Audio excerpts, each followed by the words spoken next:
What about footwear? Okay, footwear. That's a good one. Yes, I agree. You do need good footwear, and especially if you're doing Camino.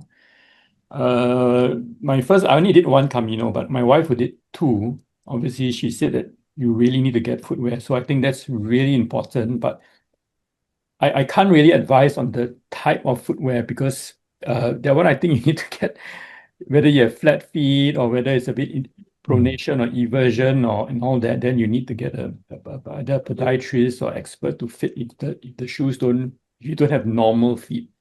But footwear is certainly But say important. for the average person who doesn't have sort of major abnormalities in their feet, would the amount of cushioning in the footwear matter? Can you have too much cushioning? Can it be too little? I think the cushioning most of the time is okay. Again, I'm not an expert, but for the Camino trips, we had to get one size bigger because the feet will start to swell up after 10 clicks. And then it's not going to it's not going to be so comfortable after that really.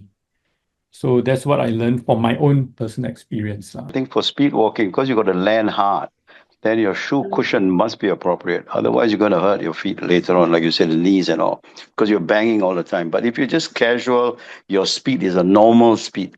If you're racing, I think the shoes are important.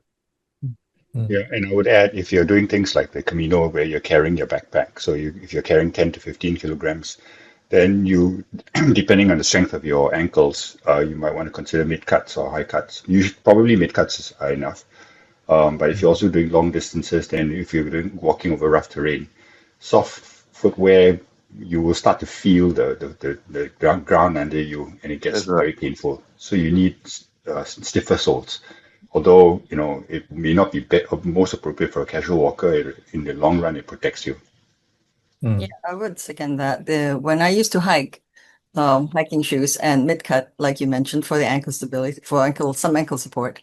My shoes the soles of my shoes were, chosen to match the terrain I'd be on, which was Yeah, usually very rough. that's right. So I wouldn't wear that kind of shoes walking around in Singapore because there's really no need for it. Yeah.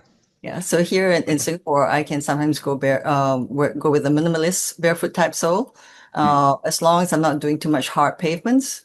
So I will choose my shoe based on the amount of time I'm going to be out within the terrain I'll be covering.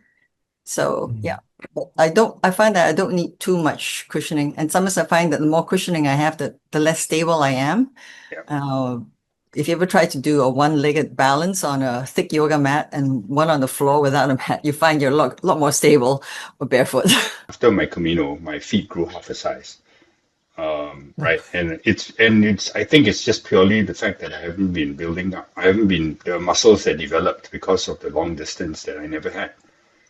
So now they're permanently half a size, and all of my old shoes that I used to have, I can't wear anymore. That's one for the shoe industry to go after.